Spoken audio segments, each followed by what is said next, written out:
There are large companies, and what you can see is a couple different pieces. On their own website, they might talk about their security measures. If they have been able to certify and pass certain security measures, you can have a stronger level of comfort of their security practices, but that does not mean that there's nothing left for you, the company, to do. Because again, you have to think about who has access to that information and the different settings. In fact, this is often true on Amazon Web Services, AWS. A lot of people say, well, it's on AWS, I'm good. Actually, there's layers of security that the person or the company who's setting it up, depending on how it's being used, needs to actually be set up. So it's not like, oh, it's on Amazon, poof, I'm all done. You're on Amazon. It's like the platform. It's like the platter. But you're responsible for everything you put on top of that.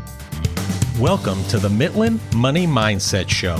This is a podcast about the financial, money, and recreational mindset needed to successfully plan for and live your best life before and through retirement. Let's dive into today's show.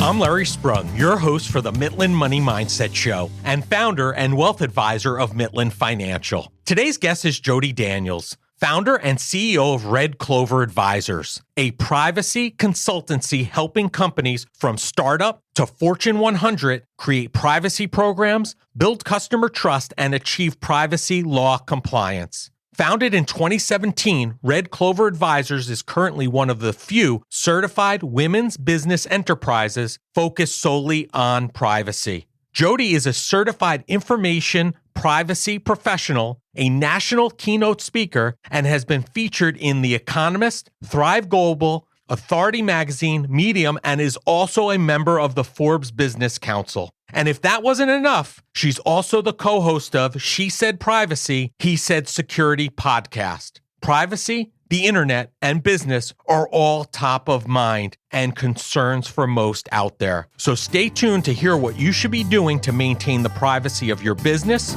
your clients, and yourself. Hello, everybody. Larry Sprung here, and I have the pleasure of being with Jodi Daniels, founder and CEO of Red Clover Advisors. Thanks for joining us today, Jodi. Well, hi. Thanks so much for having me. Great to be here. Yeah, it's awesome. So it's kind of a small world. I like to tell everybody how we met. We met through social media, and it turns out we have a lot of connections in common, which is great, and some really good friends and good people that are connected between us. So I'm happy to have you here today. It is really interesting how small the world is, and I love social media for that aspect. It's really interesting to see who's connected to who, and yeah, I know that person. Yeah, I think the old adage of 6 degrees of separation has come down to 2 or 3 because of social media. So I think you're right. Yeah. So listen, in order for our audience to get an understanding of who you are and how you came about to founding Red Clover Advisors, can you tell us a little bit about your path to founding it? Sure. So I graduated Emory University. It's how I got to Atlanta, Georgia. Still here. I remember when people said that they've lived here 20 plus years, that seemed really old and ancient. And now I'm in that old and ancient category. But I started my career in accounting and worked at Deloitte. Then from there, went to finance and strategy at the Home Depot. Then I went into marketing and advertising at autotrader.com and kind of Cox Enterprises that owns that and a variety of their subsidiaries. That's actually how I got to privacy. I stalked you for cars. So if anyone shops at autotrader.com and might have been responsible for your car purchase. But in all seriousness, that's when the online advertising industry came together to start trying to figure out what should we do with privacy. And so I was responsible for privacy there, built a privacy program, went to Bank of America, was their digital privacy lead, and decided after 19 years of corporate, that was fun. And I was ready to do something different and on my own. So I gathered up all that personal experience across all those different disciplines to found a boutique privacy consultancy, which is Red Clover Advisors.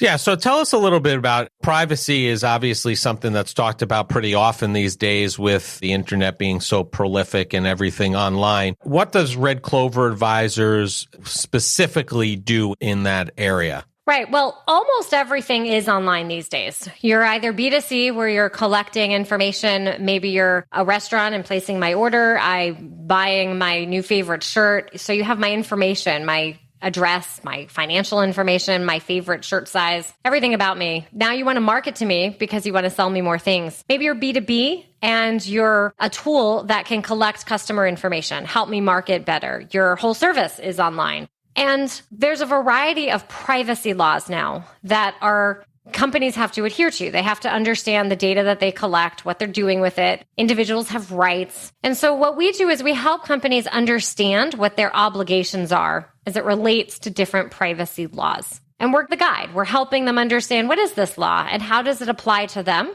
And whatever the specific requirements are underneath it, we're going to help them actually implement and what we call operationalize those requirements. So you kind of think of us as the outsourced privacy office that many companies don't have because they don't need it. It's not a full-time role, but they need someone paying attention to it. And we serve that capacity. I think that's very important, especially, we're all online. Like you said, all of our information is really out there. What do companies have to think about in order to protect their clients, their customers, and employees? Are there certain things that they have to think about in that regard? There are. It's a really great question. The first part is, and I like how you mentioned employees and vendors and customers, because so often people always think about just the customer, but the employees count too, right? As do the vendors. And so the first part is to know where your data is. You actually can't protect anything if you don't know where it is. And many people will think about kind of the core systems, but it can be in a variety of other places. How many Google Drives and Dropboxes? I once had a client and at the same company, but each department had their own Dropbox account.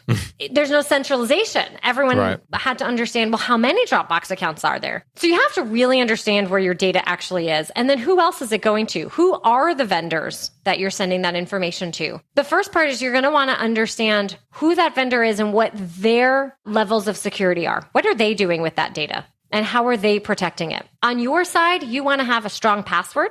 And you want to match that with what's called MFA or two-factor authentication or multi-factor authentication. That's that little one-time passcode. You might get it to your phone. It's actually preferred not to use your phone anymore as a text message and rather use an authentication app. Google Authenticator, Authy, Ping, there's a gazillion of different ones that are out there. But those two pieces combined is a significant starting point to being able to protect your data, as well as then you know where your data is. You can also do access control. Maybe everyone in the company doesn't need access to the data, and you start to segregate. Sally has access to this, and Harry has access to that.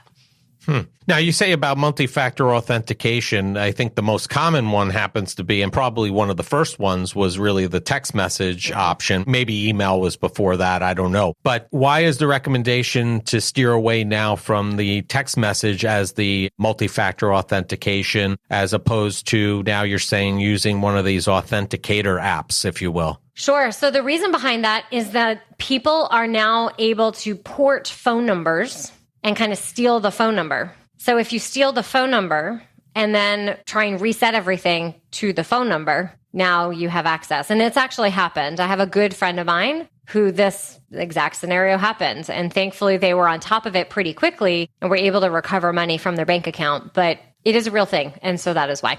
That's interesting. Maybe I should ask you this. So I'll tell you a story about something that happened to us here as a firm. And obviously, we're dealing with money and people ask to have money sent to their bank account all the time, right? And we make a point that we will not do anything unless we verbally verify with the client prior to moving that money. And we had an incident where somebody sent us an email. It looked like it was from them. It looked like it was from their email, basically asking us to liquidate and send their money to their bank account that was on file. And I basically emailed back, said, hey, we'd be happy to do this, but we can't do it via email. I need you to give me a call. And the email came back saying, I just had oral surgery. I can't speak. My mouth hurts. Just do it, kind of thing. And I said, can't. I'm going to need you to call me. And I got a trusted contact on the phone, found out that there was nothing wrong orally, that she had surgery, and was waiting for a call back. Now, the question is, if we were to have done that, let's say, and sent the money to the bank account,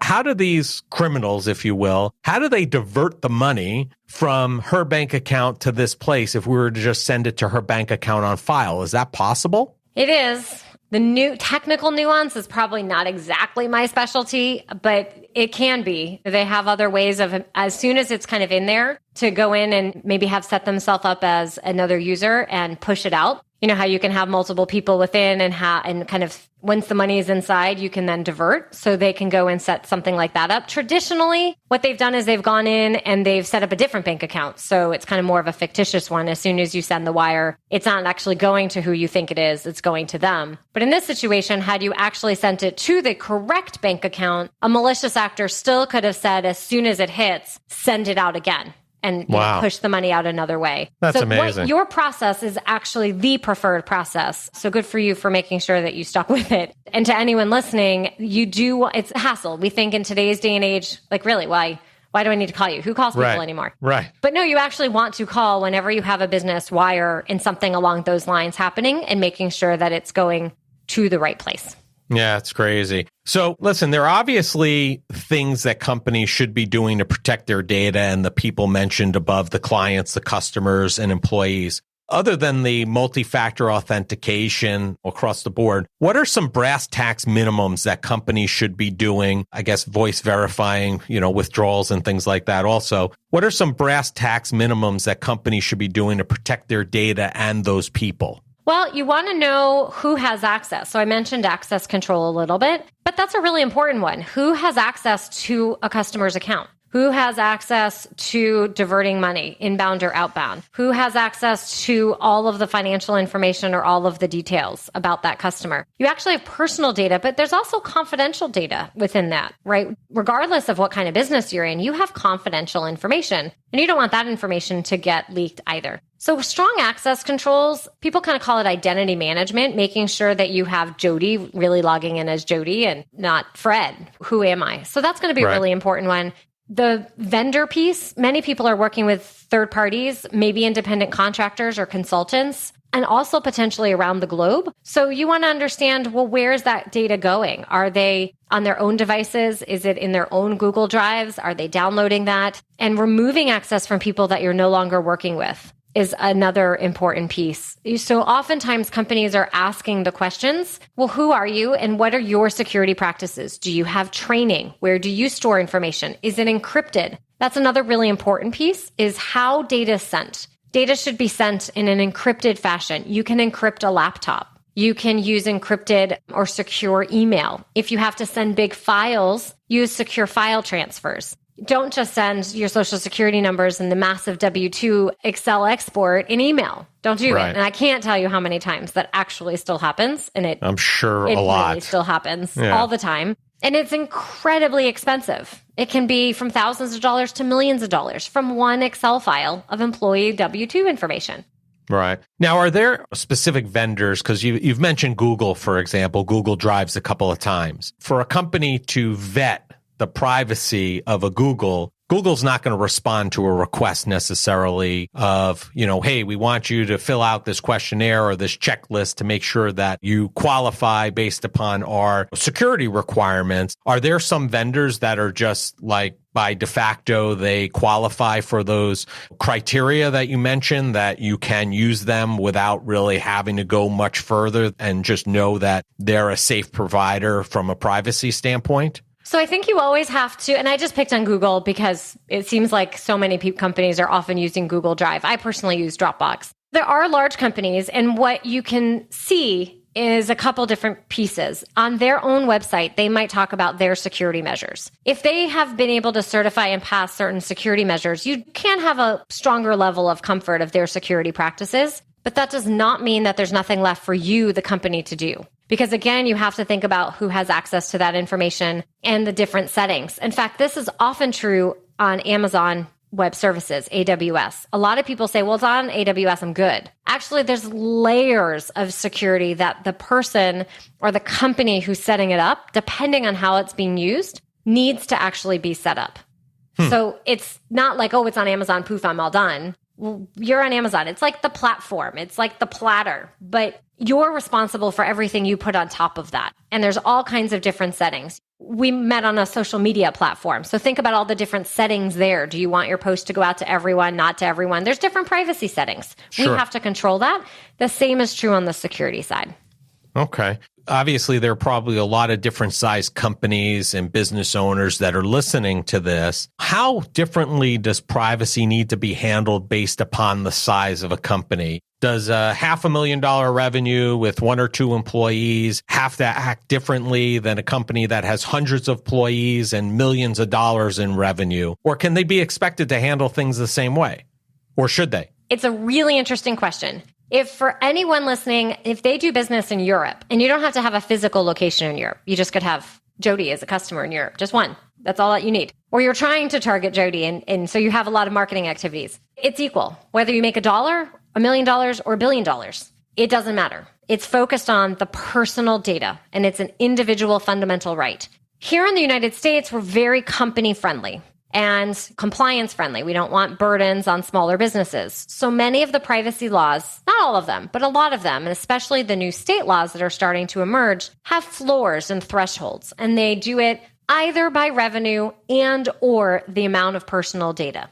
What I would offer is you can't only look at that floor though, because depending on the business you're in, well, and actually I'd even say for almost all of it, people now have a new expectation that you're following the privacy laws. Let's take a small startup.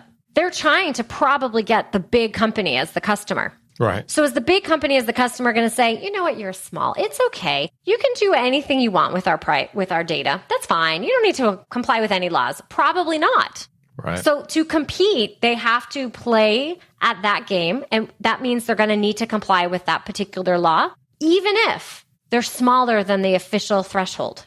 Well, they're not going to attract the business because the business is going to ask them if they're complying with that. And if they can't say yes, then they're probably shooting themselves in the foot right out of the gate in that regard. Exactly. I get a lot of phone calls of people saying, you know what, I got XYZ order in and I can't fulfill it until I can say that I'm complying with this particular law. It comes a lot. Now, on the B2C side, let's take all of us. If there's an amazing new app that's come out and it wants to collect all of our health information, are you going to run to it? Or do you want some assurance what their privacy and security posture is? Probably want some comfort of who are you and what are you going to do with this information? It might be too small to officially have to provide that information according to some state laws or federal laws, but you're probably not going to be able to build the base that you want unless you're able to alleviate any concerns that someone would have. So for me, it really comes down to the type of personal data that you have. And obviously there's a risk posture that every company has to take.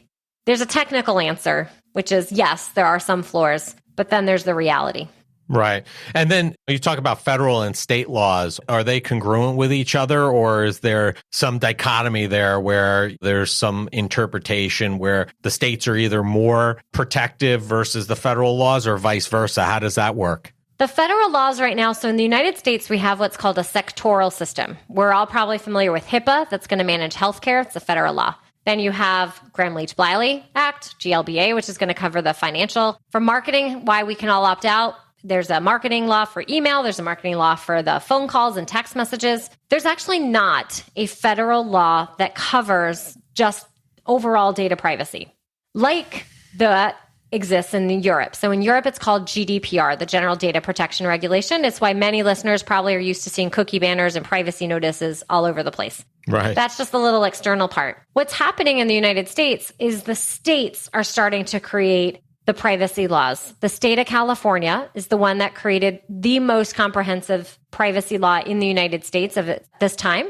And there's many others that are looking to follow. So the California law was passed in 2018, became effective and enforced in 2020. So many companies, especially online today, you might be doing business with people from California, which meant it isn't just for Californians or California companies, right? An Atlanta-based company, a New York company, a Kansas company, someone in Tahiti, all have to comply if they're serving people in California and meet the rules. And the other states are kind of following a variety of approaches. They're considering California's view, Europe's view, and somewhere in between. And will there be a federal law? It's always the question everyone asks. It's kind of like throw a dart. They've been introduced every year for the past 15 years. We still don't have one. And part of the argument is who will be stronger, the federal law, the state law. So right now it's state by state. Okay. Well, I think everybody out there, including myself, is wondering, are there any ways or technology out there that can make a business impenetrable? Or is that simply just like an audacious goal that will probably never really come to fruition, that will never be fully impenetrable? It's just we have to do the best we can with what we have. I believe the latter of what you just said. There will certainly be a security company out there that's going to say it has the most amazing technology and will say it's 100% impenetrable. I would say many security professionals and probably privacy professionals would say there's always going to be a new threat. Someone's going to find and skirt their way around what it is. And what you need to do is the best related to the data that you have and continue to iterate based on that over time. Yeah, it seems like it's such a hard thing because every time they figure out a solution to one thing, there's a new thing that comes out that they're trying to penetrate businesses or whatever the new way of them trying to get whatever they want. It's so hard to keep track of because it constantly is changing. Exactly. It's exactly it. So I'm not really sold on the 100% because I just think there's so many different ways into an organization that it's very hard to perfectly do it. But that's also not reason to say, well, it's just too hard, I'm not going to do it. Right. Yeah. I mean, so does that mean, based upon what you said, are data breaches basically inevitable? I mean, is every company's expectation that at some point that they're going to have some kind of issue because of this? Well, the stats out there would say it's at least 2/3 of especially small businesses will suffer some type of data breach. And most security and privacy folks will say it's a matter of if, not when. I'm sorry, it's a matter of when, not if. I said that backwards. Morning coffee hasn't kicked in yet. At the same time, whether someone is able to make their way into the system is different than the type of data that they can get to. So you might be able to have someone make their way in the system, but a data breach is a problem because they've exposed the data. So if you can have your data appropriately encrypted, maybe it's de-identified, it's behind a variety of different firewalls. If you're able to protect the data, then the fact that someone was able to make their way in, maybe the first gate didn't work, but when they ultimately make their way to the actual data, it's protected. Other ways are people are segregating the different data. So maybe you make it to tenant A, but you didn't make it to the hundreds of others that are out there. Do they give up? I mean, if they get in and you have that encrypted, is there some sense that they get in, oh, it's encrypted, let me move on? Or is it more or less, depending upon the size of that organization, whether or not they continue to move forward or not? I think it's dependent on the company and probably the actual hacker of, do I like a challenge or it's too hard, I'm going to go to the next one. It's kind of like if you have the alarm sign outside, someone might not do it. Someone else might say, okay, I'll go try it. Maybe it's not on. Oh, it's on. All right, I'm going to leave. Oh, it's on. Okay, I got 20 seconds. You know, everyone's all so you just basically just do the best you can and hope for the best, I guess, is what you're saying is, you know. It's to do all the right things. It's this kind of idea of reasonable security measures. And that's relative to your industry and to the type of data that someone has. If someone has name and email versus health information, well, the sensitivity of the health information is going to warrant additional security controls. It doesn't mean that the name and email isn't a problem, but health is a little bit of a more sensitive field. So it's really all about understanding the data that you have and protecting it accordingly. Yeah, I mean, obviously there's some inherent cost here, right? It costs the company whatever to implement these processes and procedures, cost to make sure that they're doing what they're doing and to identify any potential breaches. Do you have any idea of what the cost is to the corporate world in terms of protection and maybe even on the breach side, if those numbers are even separated like that? So actually, there's a big report called Ponemon. Or Ponemon, I guess it depends on who you ask. I've been Tomato. So that company, they put out an annual report and they actually just put out the 2020 report. And the total cost to a company to deal with a data breach is just under $4 million. Now, obviously, that's kind of an average size. You have to factor in the smaller company to the big company, but kind of the average size can be around 4 million. And then they also sort of look at it by record, which might be a more helpful statistic, which is generally between $200 and $300 per record is the cost to a company when there's a data breach. You have the obvious, depending on the type of breach that you have. If you have ransomware, your computers and systems are shut down. You might have manufacturing facilities that you can't operate for weeks. You might have, maybe you're an online business and it's literally shut down. It kind of depends. Is whatever data they got not a really big deal? You have backups, you're able to come right back on. Those are completely different scenarios. So you have to understand the type of situation that you have and the impact to the business. Then also you might have the cost to the individuals. Do you have to monitor their credit? Things like that. You have PR costs that might be there. You also have to look at any contracts you have, because potentially if you had a data breach, you now have a breach of contract, and you might have to look at that as well. Wow. Just a few. Yeah, I mean, it sounds like it's a very costly proposition, not only if the data breach, but even just keeping the security and the upkeep on a regular basis, which ultimately gets passed along to the consumer, right? In the price of the goods or whatever the services being provided by that particular company. It does. And the other interesting piece right now is in the United States at the state level, the individual rights. So from a privacy point of view, individuals have the right to ask a company, let me delete my data. Let me ask you what type of data you have. And there's some exceptions. But one of the rights that exists right now in California is there's a private right of action in the event of a data breach. And that's actually the big discussion point for other states. Should there be an individual right for that or not? We live in a very litigious society. There are a number of different lawsuits underway right now under California. So it'll be interesting to see what comes of those. It's kind of too new to have the full output of it. Right. But that's a really big piece, is if they have a data breach, is it the company's fault? Or is the company the victim? What did they do? What did they not do? And as the new laws keep coming, it's a significant argument of how much class action lawsuit, basically an individual private right of action, would someone have. Yeah, so let's pivot for a second here now, because we talked a little bit about the consumer, right? Let's shift to the other side of the coin, so to speak. As a consumer, somebody who's buying things online, using services online, what should I be concerned about? What are things that I should be on the lookout for?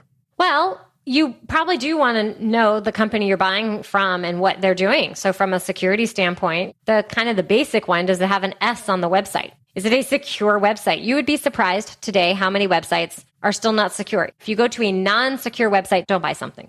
I don't care how much and excited you are, don't buy it, because the likelihood of that information getting out is very high. The other is really the question of what that company is doing with your data. So if you buy XYZ good, are they going to keep marketing to you? Are they going to share that information to somebody else so that they can market to you? We magically get catalogs all day long from places that we have never heard of before. Right. And we know that they've bought our names from somewhere. So are you okay with that information? And in the online world, what happens is we basically have a digital footprint. Many people might have heard of cookies or pixels or technologies. We're moving away from cookieless, but it's going to be some kind of different related concept. Right. It won't be called a cookie. And it's meant to track you and be able to get a sense of, Jodi looked at this morning, then Jodi went to go do this, and get a sense of who is this Jodi person, so that the advertising can be relevant to the individual. So the ad tech world today is kind of changing. The idea of, you were shopping for this blender and now you notice the blender showing up in Facebook. That universe is going to start shifting, and the content might be shifting. They might also start seeing paid content walls. So it'll be really interesting to kind of see how this all shakes out. But generally, you want to think about when you're going to give information to a company or a site, well, what are they doing with it? And your antennas should go up based on the types of questions they ask you. Are they asking you about your family, about your financial information, your health information? Before you give it all away, who are they? And how comfortable are you with that information? And then I know we're talking about consumers, but if you make up information, keep in mind, anyone listening, that as the company, you might be getting bad information. Right. Yeah, I mean, listen, we all get those things, hey, do you want to opt in? And there's this long privacy policy or disclosure. I don't think really most people read it. I mean, should we be reading that? Are there things that we should be looking in there and hitting find on our PDF finder to see if there are specific terms in there before we move forward?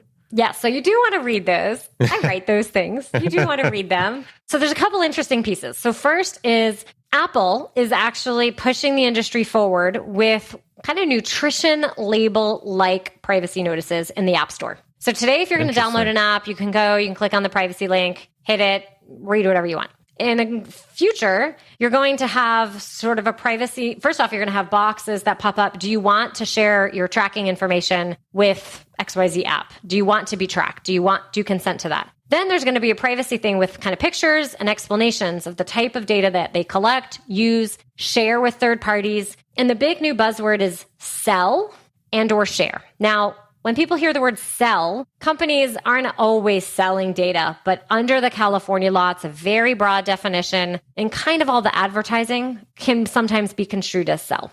Right. So if you think about that PDF finder idea that you just had, a big one can be sell, like you could look up sell third parties, because that would give them a clue of how they're using the data or who they're sharing it with. Interesting. So it's going to be easier on the horizon. It's just a matter of it's coming, kind of.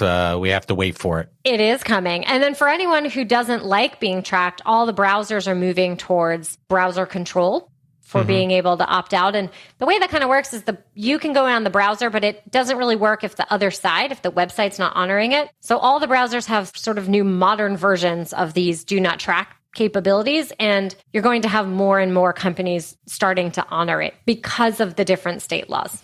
Yeah, I mean, some of the stuff that's going on, I mean, we could take it offline for a second, and I'm aware now that in certain department stores, they are sending out high-pitched sounds that our cell phones are picking up and marketing to us that way, which is kind of crazy. And the only way you could kind of prevent that is if you turn off your Bluetooth and they know you're in the store and they start marketing to you. They're sending emails while you're in the store with coupons and sales. And it's crazy what these phones and these devices that we have the ability to do. And that tracking functionality, knowing everything that we're doing almost all the time, is amazing and frightening at the same time. It really is. As a parent of kids, I want to be able to track. They don't have a phone yet. Right.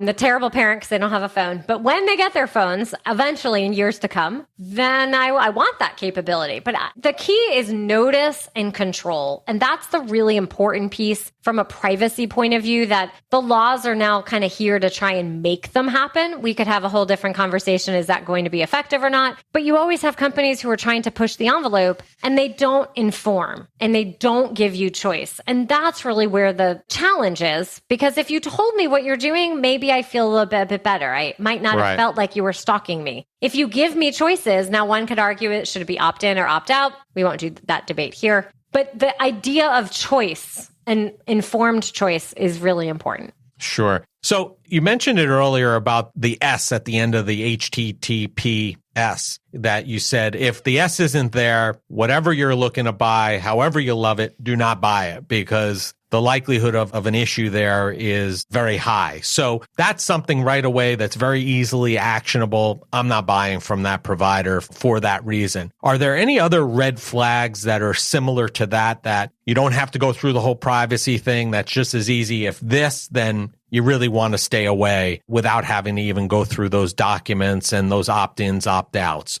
I think it's, kind of who the website is. I think a lot of websites, especially today when you're going to buy something, they have a PayPal, an Amazon Pay, an Apple Pay, a Google Pay, some other kind of pay.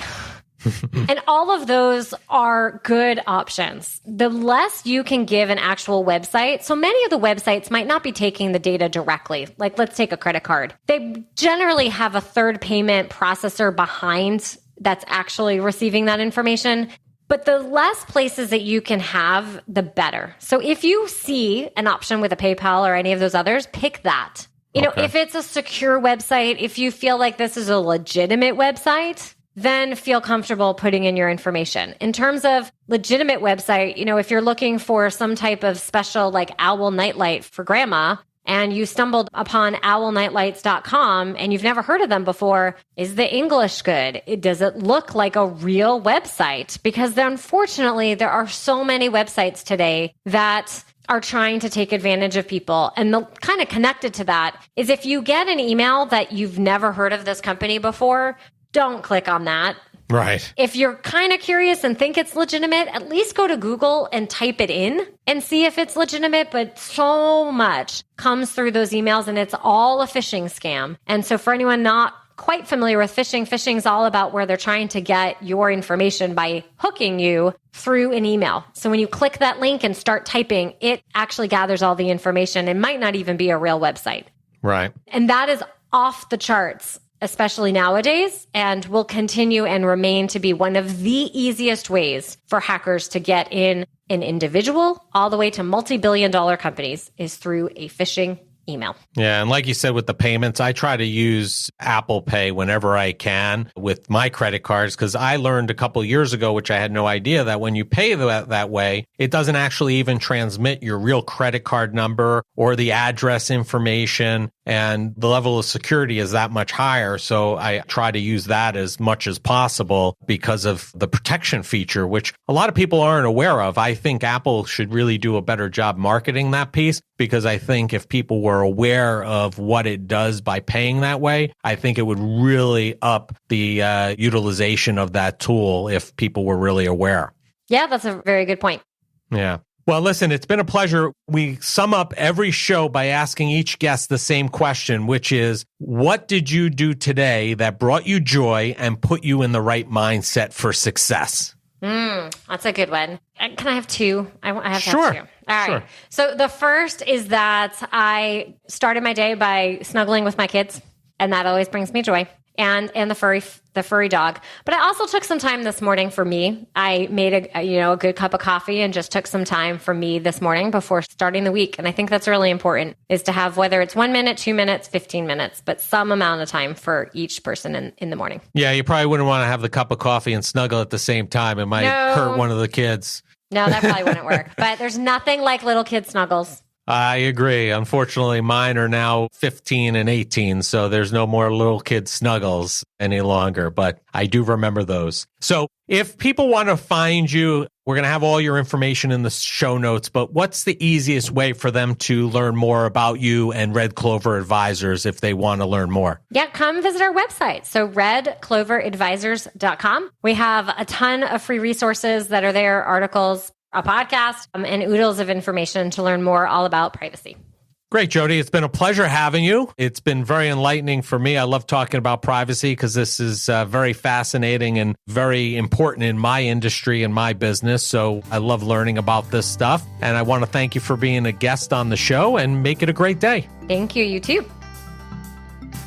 I want to thank Jodi Daniels for being a guest on the Mitlin Money Mindset Show. Jodi makes privacy easy to understand by breaking it down into measurable steps using plain language her clients can relate to. She passionately supports the idea that privacy is more than just compliance and concern over fines.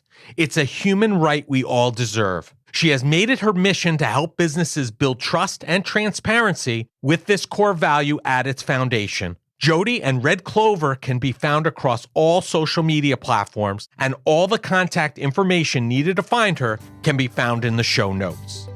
Thank you for joining us this week on the Mitlin Money Mindset. Make sure you visit our website at mitlinfinancial.com and be sure to smash the subscribe button so you don't miss a show.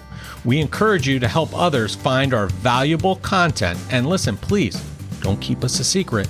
You can also schedule an Is There a Fit call right from our website, or by using the link that you'll find in the description section of your podcast player or app.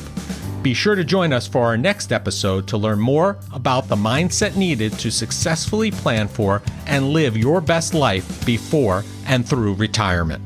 The opinions voiced in the Mitlin Money Mindset Show with Lawrence Sprung are for general information only and are not intended to provide specific advice or recommendations for any individual. Past performance is no guarantee of future results. All indices are unmanaged and may not be invested into directly. Investing involves risk, including possible loss of principal. No strategy ensures success or protects against loss. To determine what may be appropriate for you, consult with your attorney, accountant, financial or tax advisor prior to investing.